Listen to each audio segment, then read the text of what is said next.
Good morning or afternoon, everybody. We are right at the top of the hour, and we will be started here in just a minute or two. We're letting everyone join the webinar so they don't miss out on all the exciting stuff we have to share today. But we're excited to be with you. Thank you for taking some time out of your day. Many people are coming in now, so we will get started here in just a minute.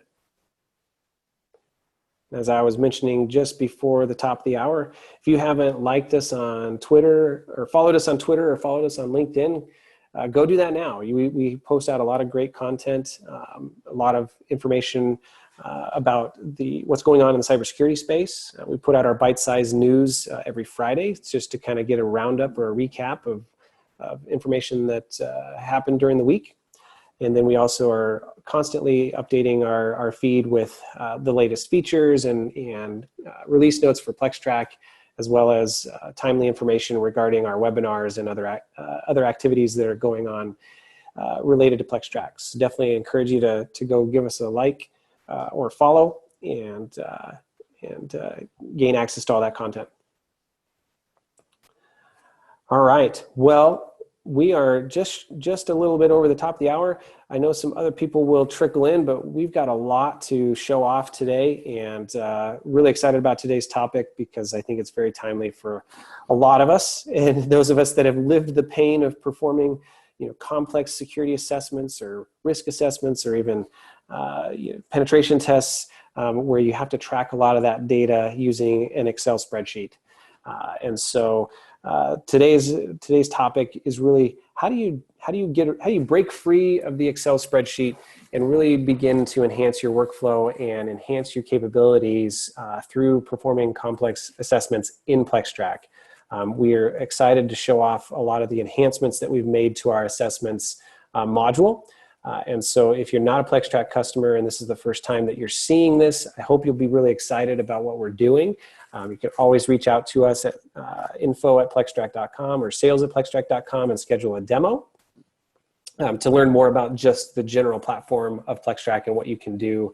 If you're a current customer, we thank you so much for being with us, helping improve the product and always providing that feedback. We can always assure you that the features that get into the platform are 90% driven by our customers and our customer feedback. So we really appreciate all the people that help us in that regard. But without further ado, I'm going to pass the baton over to our VP of Success, Shawn Scott, who's going to talk through all of the enhancements that we've made to our assessments module, all the things that you can do, and really finally break free from those Excel spreadsheets and be able to perform these complex assessments within PlexTrac. So, Shawn, take it away. Thanks, Dan. Hey, everybody. Appreciate you taking some time out of your day. As usual, with these series that focus on the functionality of PlexTrac, we're going to try to cut to the chase. We're going to give you the tools that you need to success, show you how you can potentially use the assessments module if you're not already using it, to enhance your existing workflow and hopefully break free, once again, some of those chains that we all feel like we're in sometimes when navigating around a Excel spreadsheet. So we'll start out with a quick overview of what the assessments module is all about, go through a capabilities demonstration of what you can do in the assessments module today. And if you haven't been there in the last 60 days, you're going to be pleasantly surprised. It has received a lot of attention from our development team. I would say that outside of Runbooks, which is our latest release, that the assessments has really been a lot of the focus because that's the feedback we're getting from all of you that you were looking for more capability there. So then we're going to talk about use cases, and I'm actually going to start out with a use case that I think is applicable to all of our clients. PlexTrac, we work with partners that both are consultancies that are and enterprise, and then within those two groupings, we have people who are just doing manual pen tests, both on the web app and the network side. But then we've got a lot of folks who live in the GRC space or who are using PlexTrac to perform those security assessments based on popular frameworks such as CIS, NIST, things like that, and the new elephant in the room, the CMMC. So we're going to hit on a couple different ways that you can use the assessments module, even if you don't live in that latter space, if you're not looking to do those framework-based assessments.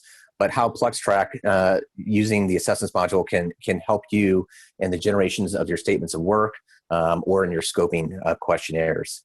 And then we'll actually get into, no kidding, how do you build an assessment? How is the sausage made? And introduce a lot of those new features that Dan alluded to include things like multivariate scoring, custom input fields, and then pre-populating fields, because at the end of the day, we're here to save you time. And the more data that you can build in that you're going to need to include in a report on the front end, the less copy and paste and the less manual work you've got to do. After that, we are going to shift focus a little bit. I'm going to kick the baton back over to Dan. And we will talk about another feature that has been requested. Doesn't really fall in line necessarily with discussion of the assessments module, but it exists globally throughout PlexTrac, which is sub-statuses for remediation, no longer being limited to open, closed, and in process. So with no further ado, I'm going to hop into PlexTrac right now. Also, if you haven't been to PlexTrac for a while, you may have noticed that we've got a nice new look on our dashboard, bringing some of that more useful data forward for you. This is a brand fresh new instance, and that's why I don't have anything going on at the top here.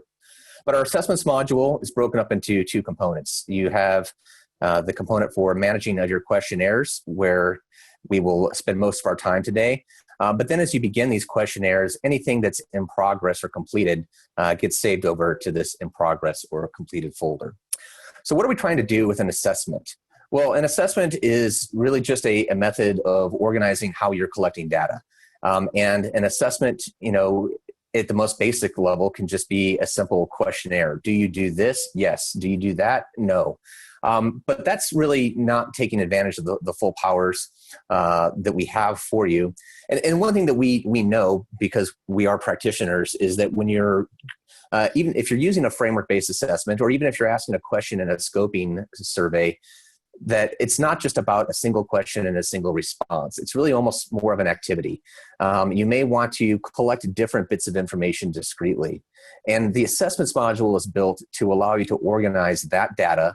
And then once that data is collected, to transfer that data seamlessly and with a single click into a report format in PlexTrac. So if you've never seen PlexTrac's report format, some of this might not be as familiar to you until we get to the back end and see that. But ultimately, at the end of the day, everything that we're going to do is going to be designed to get the data into a report format so that it's usable either for internal consumption or as the basis of providing your report to whoever your clients and partners are. So we're going to begin with a functionality demonstration. So what I have here are several different assessment questionnaires that we've pre-populated into this instance. If you're a PlexTrac client today, you may notice that you don't have some of these things. And this will be a little teaser. We're going to talk about how you can get these things and unveil something a little bit later in the webinar. But we'll start off by just walking through the functionality and seeing what you can do and why PlexTrac really does take it to the next level beyond something like a SurveyMonkey or things like that. So we'll start out, when you begin any new assessment, you need to identify, who am I doing this assessment for, right? Who is this data being collected for? So we'll say this is for the Elvin Merriment Academy that we will be doing this assessment on. So once I begin that, I now have a local copy of all the questions, and they are all collapsed by default, right? And so if we look at the very first question that I have structured, it's very simple. We have a simple question: is your organization doing the thing that you're required to do? And I have the opportunity to provide a single response. Something that is very recent to PlexTrac is the ability to add attachments in the context of a finding. So I'm going to go ahead and do that now. I'm going to browse and drop a file from the downloads, and I'm just going to throw, I'm going to throw a PTrac. Actually, I'll just throw a simple Word document in there. And so why is this useful? Well, this is useful because oftentimes you're asking for proof. You're asking for documentation. If it's a scoping survey, it may be things like logical and physical network diagrams. It may be a list of IP addresses that are considered no strike and are specifically outside the scope of the engagement, it can be their signature on your get out of jail free card if you're doing a physical assessment. It can be any of these things. And you have the option of also providing any sort of narrative text you so desire. And you can upload as many of these types of attachments as you want. This is very new functionality and something that people have been asking for a very long time. Track. And so now we have been asked, my apologies there. I'm just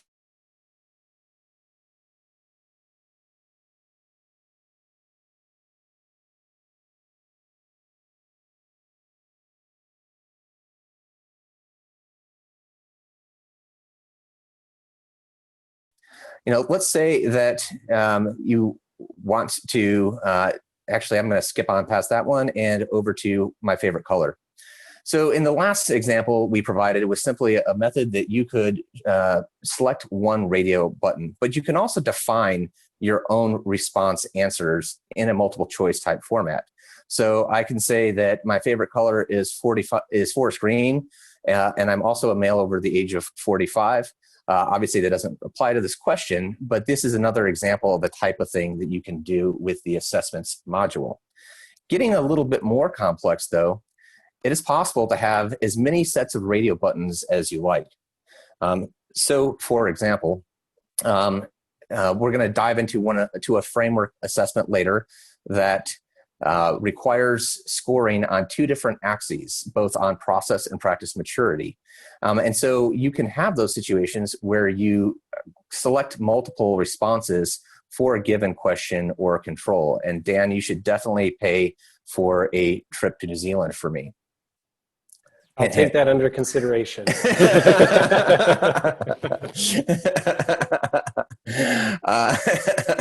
All right. And you can take this to the extreme. You can have lots and lots of radio buttons. How many do I want, right? To the point of getting a little bit ridiculous. And is this getting stupid? Yes, this is getting stupid. And that's great.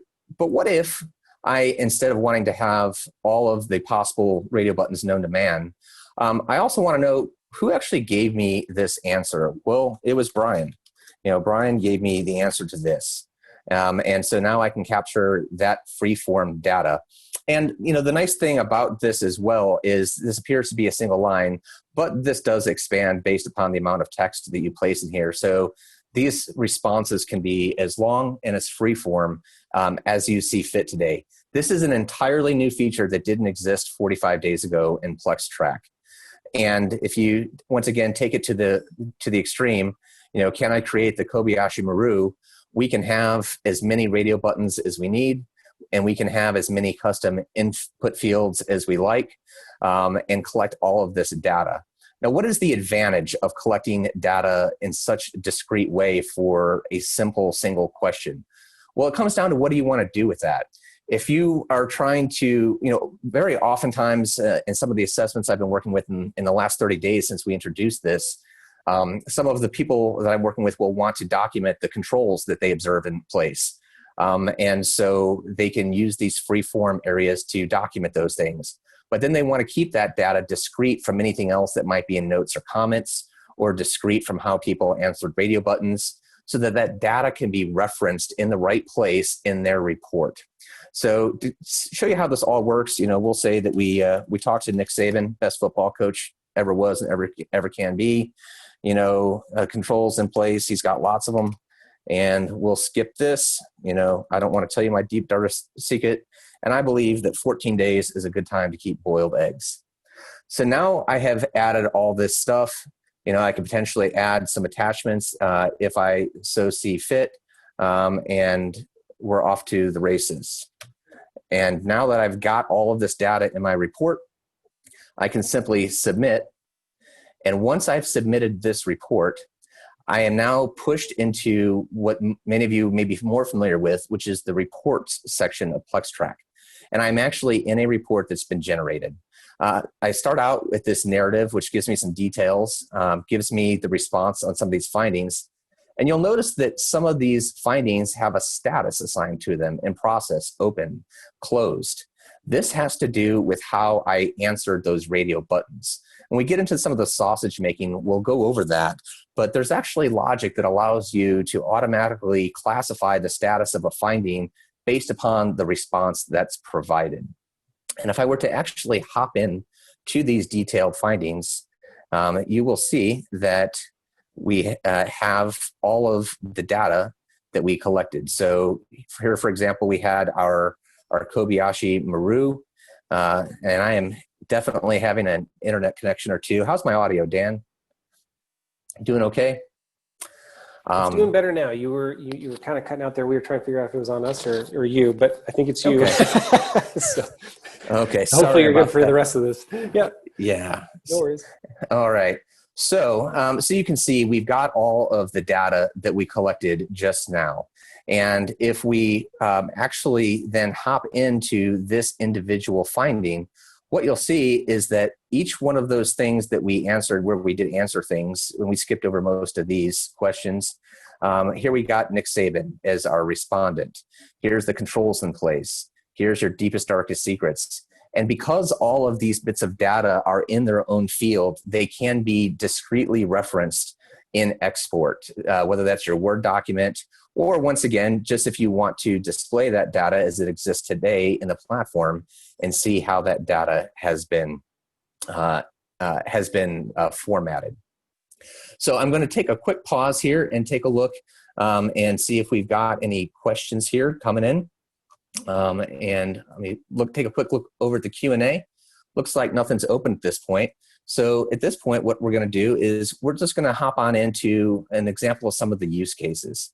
And I'm going to start out with this pre-engagement questionnaire, because this is one of those things that I think that almost all of our clients may find value in. I want to give a shout out. Our good friend, Kevin Riley, helps out by providing a sample that he uses. He primarily works with nonprofits and smaller organizations. But he's got a nice little pre-engagement survey that he normally would send out in an Excel document.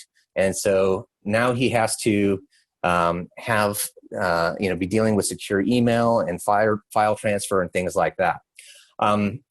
We did just get a question, how do we get these delivered to the client, or how do they get to the point where they take this? Then the easy answer there is you provide them with access. You provision them as a user. However, you provision them as a user that has very, very limited capability. It's called the analyst role in PlexTrac.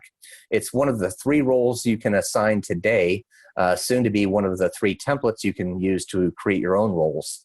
But those analysts can come in and interact with anything that they've been given authorization, any of the clients they've been given authorization for, and take a survey and continue on. Here's an example how someone's using this today, right? So you've got, they want to collect information on the site name, the address, who's the POC, how do I get in touch with that person, who's the management, things like that. What do they actually want? This would be great if you're building a statement of work. You can list out all the various services that you provide.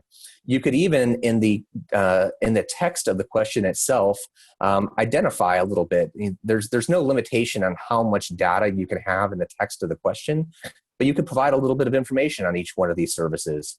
And perhaps they want these things, right? Some vuln scanning, some documentation, a little bit of help with hardening. We can also use this to identify the IP range that's going to be included for the assessment. All the different types of things that you might want to include requests for documentation. Do you have business continuity and disaster recovery plans in place? And if so, go ahead and attach those for me.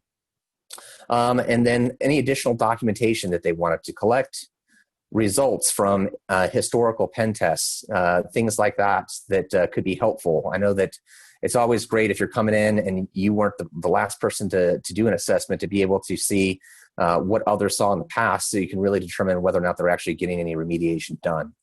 Technical details on things like Active Directory force, any sort of third-party providers they may use.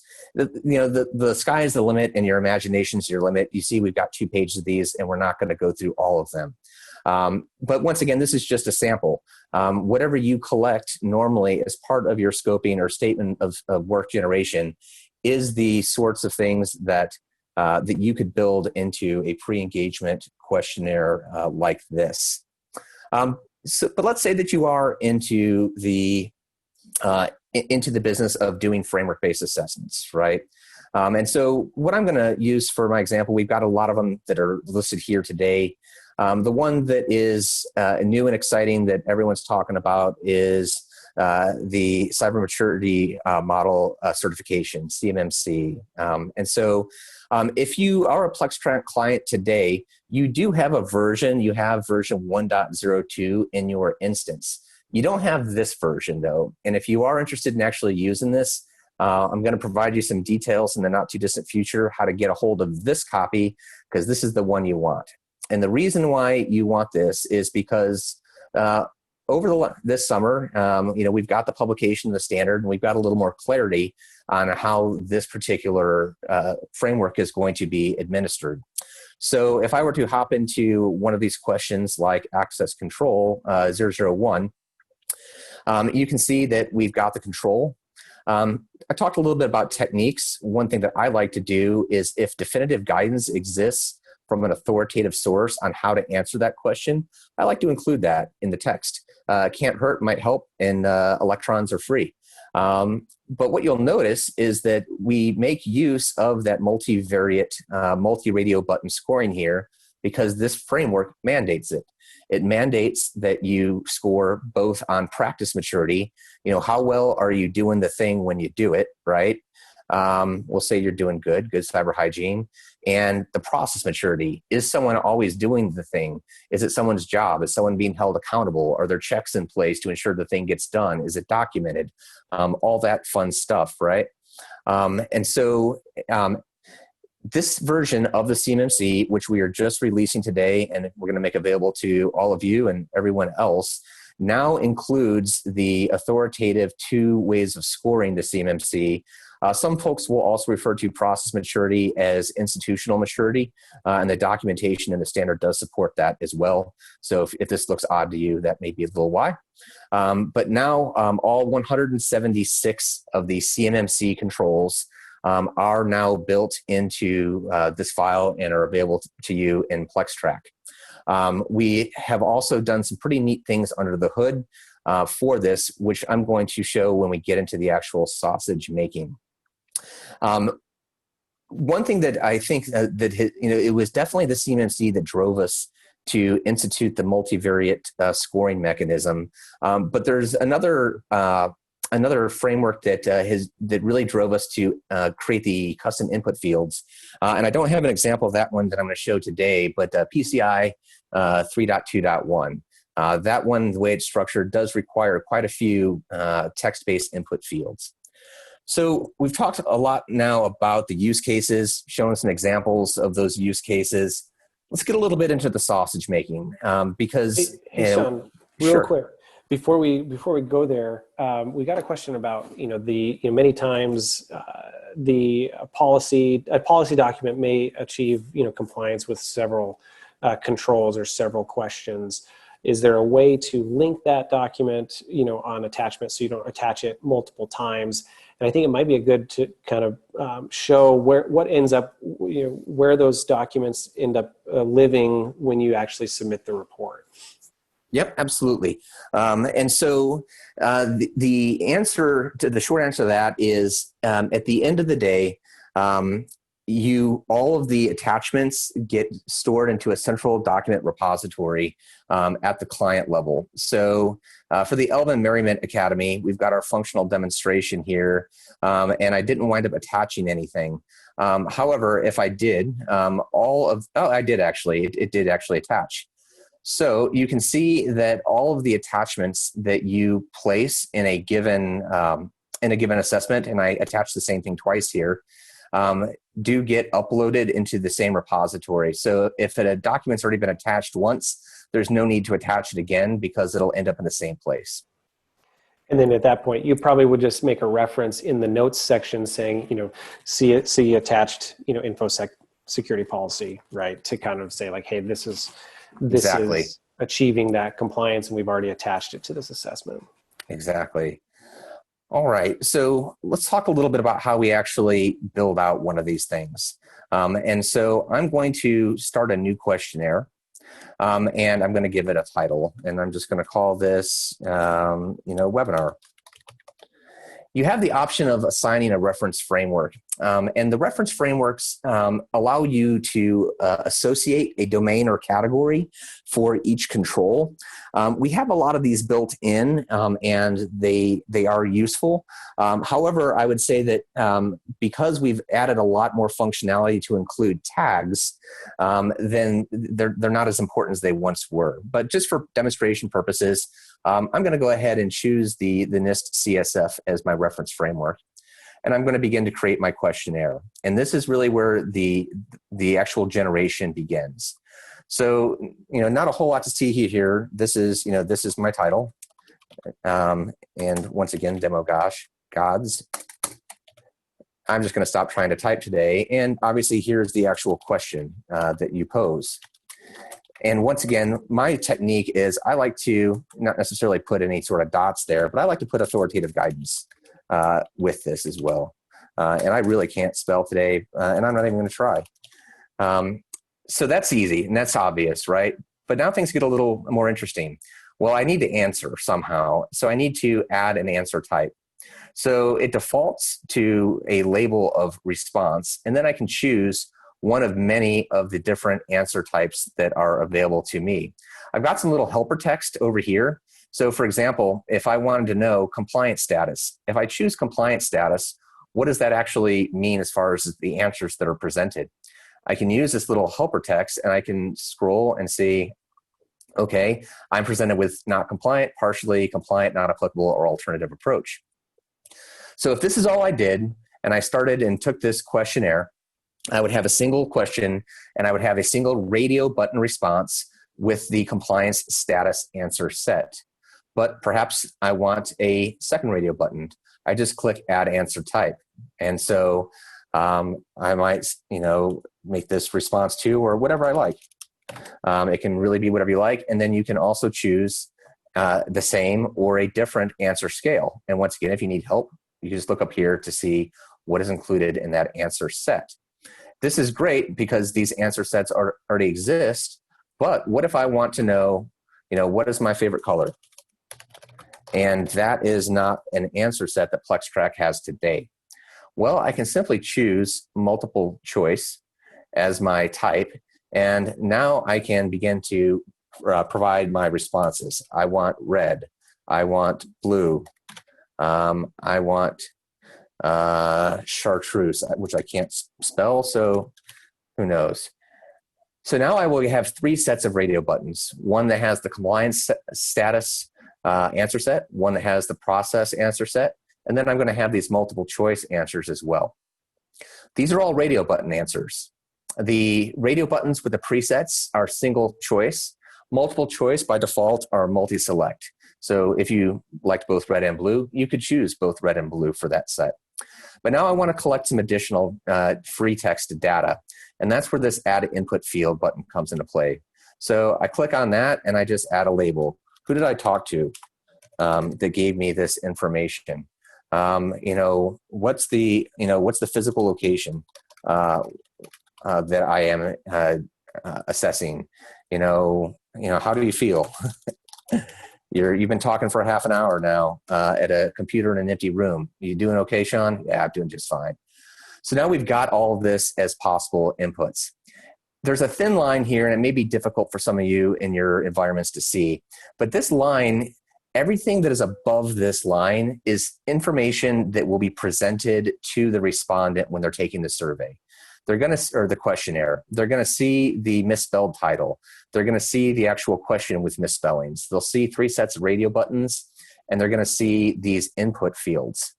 But there's a lot going on beneath this line. And that stuff going on beneath this line is really where this can really save you a lot of time, because this is where you can begin to pre-populate a lot of the data that is going to be standard. If someone's not compliant with a control, your recommendations for that client are probably going to be the same thing largely each time, right? So this is where you would have your reusable narratives unique to this control.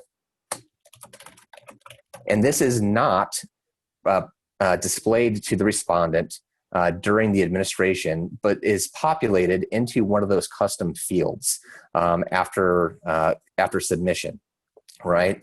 References, I can say, go to like NIST 853, and then I don't know, IAM, and I'm sure I'm butchering the actual NIST references or things like that here. And that's great. So I can populate it with my default references. I kind of skipped over one of the most important things here, which is tags.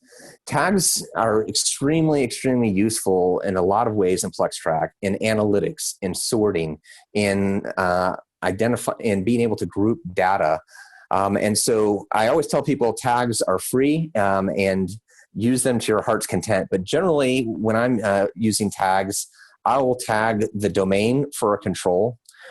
So for example, business continuity, disaster recovery, something like that. If it has a specific, moniker or something like that for this particular framework, I'll use that as well, something like that. Even down to the actual control number, this is BCM 1.3.2 or something like that. But you should definitely put some thought into a schema and make the tags your own so that you can use them however you desire. Last bit of new functionality I'm really excited to show off was this add custom field. So today and in the past, you could pre-populate your recommendations, you could pre-populate your references, and we had methods for bringing in additional data, but they were a little cumbersome. You had to link to a write-up in the write-ups database, which worked, but people were looking for a better way. I'm talking to you, Glenn, if you're listening. You know who you are. And so we've now added the ability to just add custom fields directly into the questionnaire. And what can this be? This truly can be anything you want to pre-populate. And oftentimes, what I've seen here is people will use this area to identify common write-ups that they may not fit in recommendations. It might be a strategic recommendation. People can use it for discrete bits of data that they want to call out in their export templates. I've seen a lot of different uses for these things. Sometimes I've seen people use them. So for example, we have a references section, but they want to break out the references more discreetly. And they want to identify, which of these are PCI requirements, right? And identify the exact requirement that drives this control. It's however you see fit. So at this point, I have added a lot of data and really turned a single question into almost an activity. So I'm going to create that. It now exists, and it's now on my bookshelf. So if I go back to my assessments list that exists here, and I see that I now have this one that's called webinar, okay, I can begin this assessment, choose a client, and begin this assessment. And now you see my misspelled title, and you see what we built. Our question, here's our various responses. Here's a place, all those custom input fields that we have. But what you don't see is those recommendations and references or any of those custom fields. You see the custom input fields that we have here, but you don't see any of that other stuff. We'll say this is Boise because we love Boise and I feel great. So we're going to now submit this, which will result in a report generation. And if you take a look, now we have all of that data, but we also have that custom field that we created. We also have our recommendations already here. We've also got our references, and that's great. Maybe I don't want that to be what I report on. You can come in and edit any of that. Any of that data is editable. Now, I did see a question pop up about when I hit submit, can the client then view this data? Well, the answer is maybe. You may notice that you've got this draft publish flag that exists, also a fairly new feature in PlexTrac. If you were to slide this to draft and you close this, you'll notice that this particular finding now has an orange dot and an orange shading to it. This means that this finding is not viewable to an analyst. So once they hit submit, they would not be able to see that. Now, I took a manual action to make that happen. If you want that to happen automatically, it's really quite simple. You would just go into your account administration section under general settings and ensure that by default, all findings are created in a draft status. So no action required when someone submits that assessment into a report, and all of that pre-populated language now rises and becomes part of that finding that is invisible until you release it by changing the status of that finding.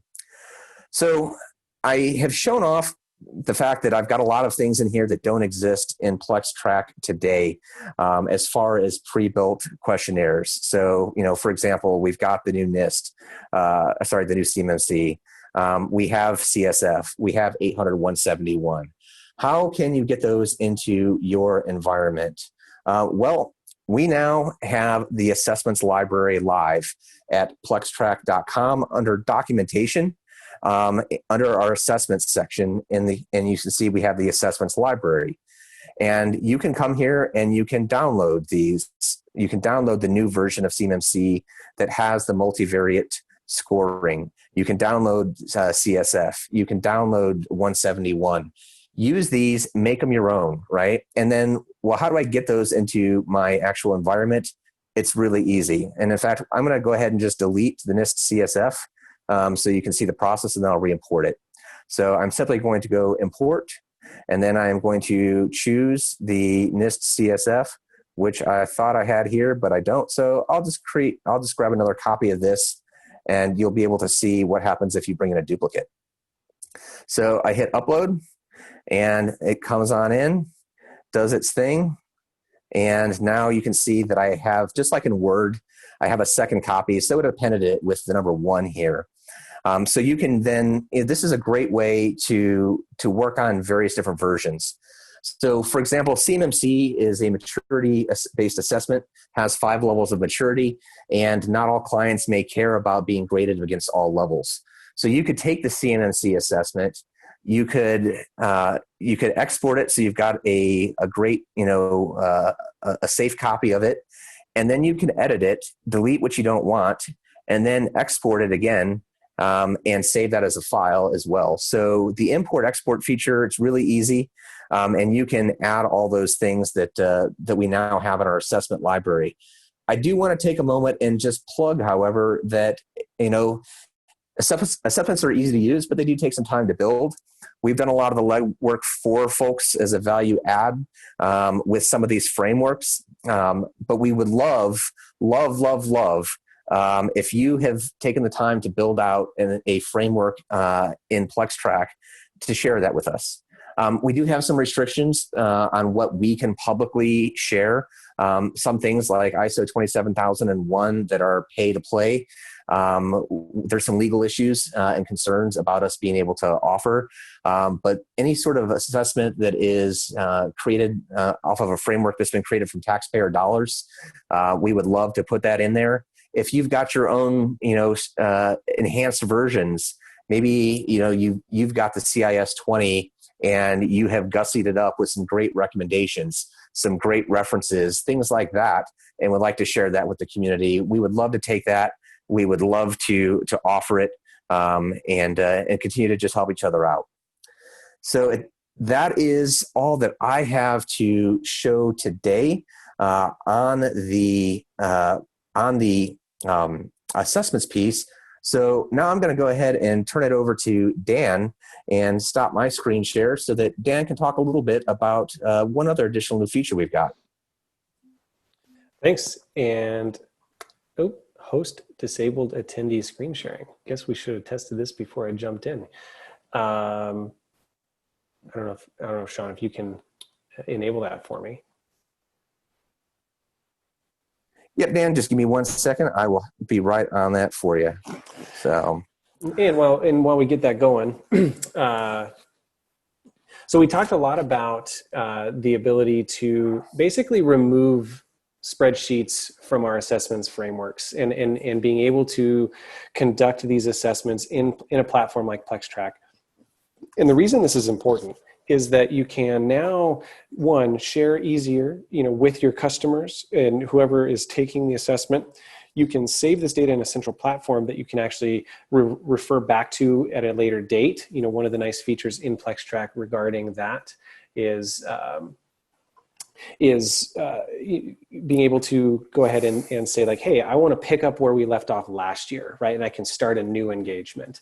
And so with a spreadsheet, they can get lost. If Shawn were to leave the organization and he's been doing spreadsheet-based framework assessments or spreadsheet assessments for years, those may get taken out, with the trash, so to speak, like when we clear his data out, and it may get lost, right? So having it in a central platform through PlexTrac really empowers you to be able to conduct these assessments, show your progress over time, and then really drive into the analytics. One of the main goals, obviously, of PlexTrac, if you're not a current customer, is to enhance that entire life cycle. And let's see here.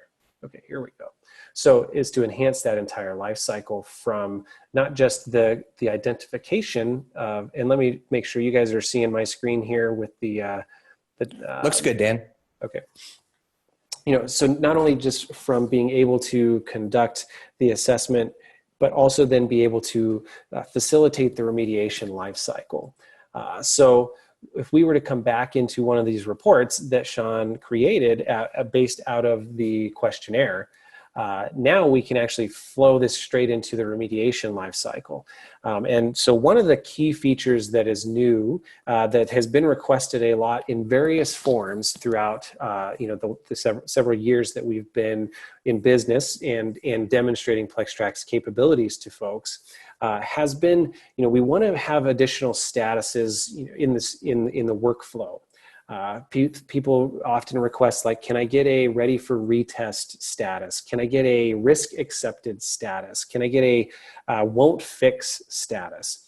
So we had a lot of planning and discussion around how we want to handle this. And we decided that we weren't going to get into the philosophy or the philosophical debate around what types of statuses are the most important for risk management and risk assessment. And everybody has their own flavor for their workflows and how they're going to actually manage risk. So we decided to stay with the three primary statuses, which is open, closed, and in process. At the end of the day, whatever the risk or vulnerability is, it's going to be in its inherent state one of those three categories. It's either going to be open, meaning it hasn't really been addressed, nobody's touched it, nobody's doing anything with it. It's going to be in process, meaning people have reviewed it, people are working on it, something like that. There's definitely work being done on it. And then it's closed, meaning it's been completed according to whatever standard you say is complete. And so those were the three primary statuses we are going to stick with from the PlexTrac perspective, because we also feel it frees up the flexibility to allow users to create their own workflows. And that's going to be through our substatus module that we just released and we're really excited about from the workflow perspective. So if you go, and I think Shawn, you even saw it when you were in here, is that we now have under general settings within your administration dashboard, the ability to manage substatuses. You don't have to use substatuses. You can stick with the main three that come out of the box with PlexTrac, but you can add your own. So we added our own just to kind of highlight, here's what some of the people have been requested of us of different types of statuses that we want to do. So we added a risk accepted status. We added a won't fix status. Now, we added those to the open because that's how we would view those risks, is that those are still open and we're accepting the risk. Or we're not going to fix it. Like there's just too many complications around what, or the impact of actually fixing it would break other things. So we're just going to leave that as won't fix, but it's going to stay open. in process, ready for retest, or the retest failed, or, some other kind of in process, like, it's in the backlog. You could add those, and you can add them at any time, like maybe we want to say, in backlog, something like that. And it automatically adds that sub status there. Same with close. So you can have different sub statuses for each major status, or you can have none, right? But as we go back to this, as we go back to the report, let's see, where was it? It was here. So now let's say we want to take this one, and we've got this question here, and we want to say, okay, I'm going to go ahead and make a status update. I could either, so if you have assigned sub statuses, it now populates with those options for whatever primary status is selected. So I could leave it here, and I could say, hey, we're not going to fix it. Or I could say, like, hey, we're going to move this to in process. It's going to say, it's in backlog, right? And we could even assign it to Shawn. And when will this be done, right? And then Shawn could come in and say, okay, well, yep, I've updated it or whatnot. And now I'm going to say, like, hey, this is, maybe we added another status, like, hey, it's being worked on now. But let's say, it's ready to be retested. So he's going to assign this back to me, and can you validate?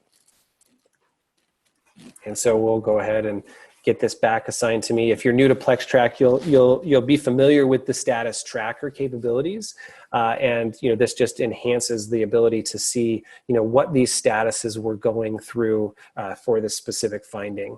And you'll also notice that now I got the notification that I've been reassigned to this issue.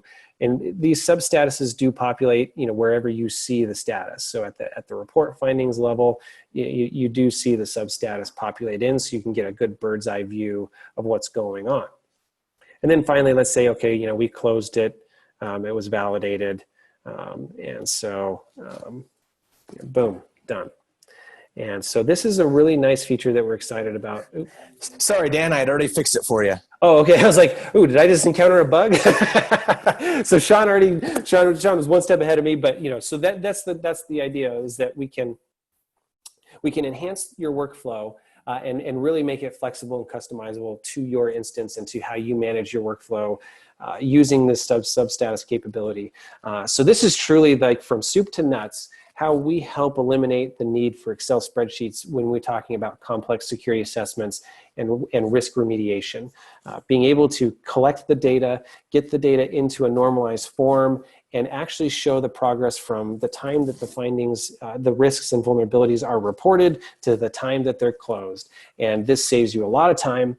Don't have to deal with copying and pasting out of multiple formats.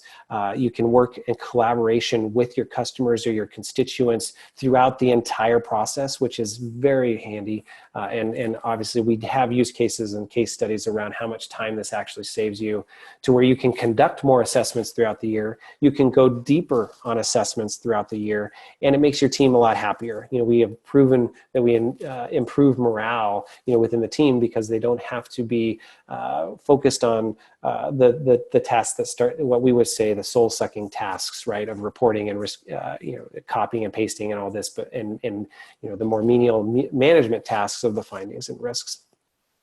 So we wanted to highlight that we're really excited about this substatus feature.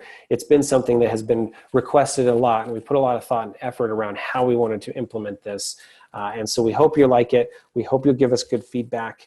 Whether you like it or don't, we want that feedback, but definitely continue to utilize this. This is available now in your instances. And then obviously, with the assessments updates, those are available in your instance of PlexTrac as well. And so you can go get those out of the assessments library, load them in.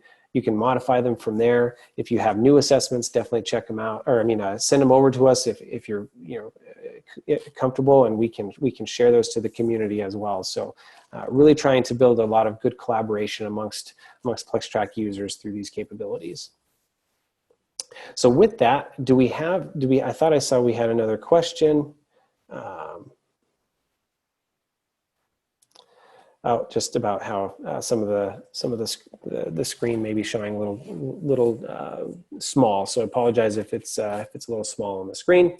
I'm going to now pass it back over to Shawn just to kind of close out the slide deck. Actually, sorry, Brian is actually going to finish out the webinar, kind of identify, what new features are coming in the next month and in Q4.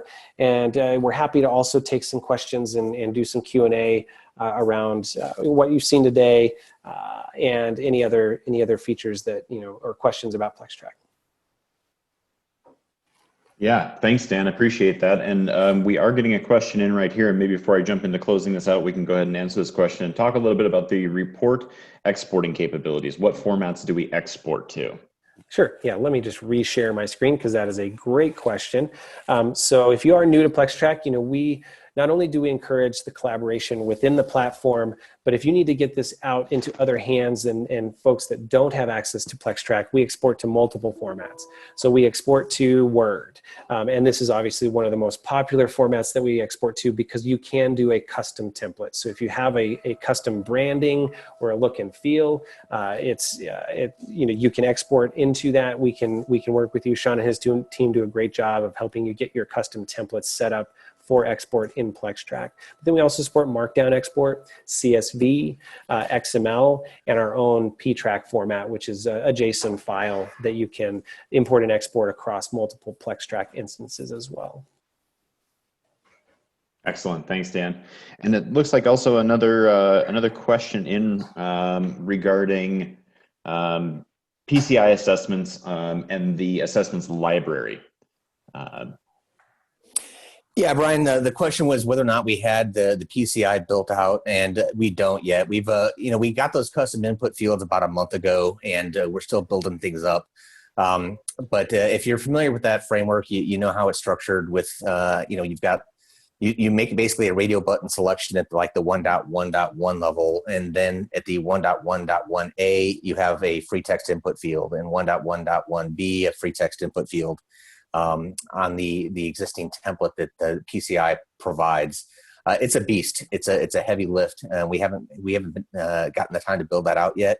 Love to have a partner though, and maybe split up the work. We can get out there and share with the community. Sounds good. Thanks, Shawn. So I want to thank everybody for joining us on the presentation today. And in closing out today's webinar, I want to highlight a couple of the things that we're busy working on here at PlexTrac in Q4 and look forward to rolling out in the near future here. I do also want to take a moment to mention our next webinar, which is scheduled for 2 weeks from today. That's Wednesday, October 28th. That webinar is titled The Pillars of a Successful Security Program. So keep an eye out on our resources page on our website, our LinkedIn posts for more information on that webinar. It should be a good one. I look forward to that one here at the end of the month. Okay, now I get to pull the curtain back a bit here and share a few of the features that we're working on over the remainder of this year. And we'll be highlighting these in upcoming webinars and release notes, so keep an eye out for those as well. But the first feature that I want to talk about is an overhaul to our role-based access controls. And this actually goes part and parcel with one of the questions that we got from one of the participants in the webinar today around the types of roles we have today. So today in the platform, you're familiar with our admin, our standard user, and our analyst roles that you can provision today. Those each come with a distinct set of permissions. Analysts are typically the read-only client level access, whereas admin and standard user have the ability to create reports and all of the other functions in the platform. But we're revamping the way we're doing our role-based access controls and look forward to rolling that out here sometime over the course of the next 30 to 60 days.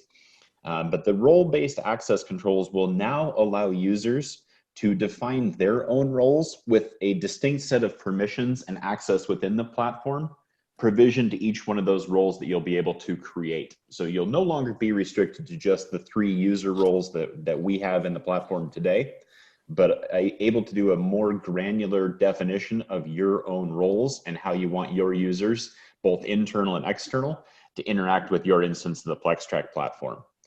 So stay tuned as we have some more functionality and updates coming out on the role-based access controls. The second piece of functionality that I want to mention today is some of the additional work that we're completing around the Runbooks module. Runbooks, as you know, is the module that allows you to build your own custom methodologies for various types of engagements and assessments. In the very near future, We're going to be able to extract custom tactics, techniques, and procedures from a runbooks engagement and drop that into a report template. So this is going to give you the ability to give your clients insight into the actual execution steps of an engagement, the distinct procedures that were attempted, as well as all of the documented details and outcomes and the supporting evidence to go along with each of those TTPs. So very excited to have that in the platform here in the very near future. The last thing that I want to highlight is actually an upgrade to an existing feature, but it's an upgrade to a rich text editor. This has been a popular request amongst clients, and we're very excited to get this into the platform in the very near future. But this is ultimately going to set the stage for us to be able to do things like adding tables and a whole variety of other rich text capabilities within the platform. So being able to further document in a rich text format and in a variety of different places throughout PlexTrac. That is a very near-term upgrade. So keep an eye out for an email from PlexTrac with release notes on that. Very excited to have that in the platform. I'm very excited to have that in the platform on the heels of direct client feedback. So as Shawn and Dan alluded to, we really do appreciate feedback from our clients.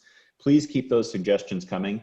That really does guide our roadmap in terms of what we look to develop and the challenges we look to solve here at PlexTrac. And really do appreciate everybody actively sending those types of suggestions and recommendations to us. So with that, I want to say thank you all for attending today. Remind everybody to sign up for that webinar at the end of the month, the Pillars of a Successful Security Program on October 28th. Thank you all for attending and enjoy the rest of your Wednesday. Yeah, and I will also highlight one other thing. We've gotten a few questions, so definitely, highlight some of the answers to those questions before you take off. But we're also got a couple other events that we're participating in that are not PlexTrac sponsored specifically. So on the 22nd, the Wild West Hacking Fest organization is putting on their monthly roundup, and it is around adversary emulation. Yours truly will be giving a talk on how to get started with adversary emulation in your security program. And then there's a lot of other much more esteemed speakers than I conducting talks on just adversary emulation and advanced techniques. So it's going to be a great seminar. Definitely encourage you to participate and join that. It's free. Head on over to Wild West Hacking Fest and you'll be able to get it there. And then we are also being involved at the end of the month on the 29th, a webinar with some companies involved in the space, Count, Aptitex, and a physical security company that is housed by former CIA operatives that really focus on due diligence. We're discussing the entire life cycle around exposure and risk within your program and your company. So more details will be highlighted here on social media shortly about that, but definitely encourage you to attend that as well. But as always, we really appreciate the time that you've taken today to spend with us. If you are a PlexTrac customer, cannot thank you enough for your business and your great feedback and just being great customers. We are very excited about all the great customers that we have today. If you're not, come check us out. Schedule a demo at send us an email, sales@plextrac.com, or go to plextrac.com/demo. Okay, with that, we get you 2 minutes back for your day. Really have a great rest of your afternoon, and we'll be in touch shortly.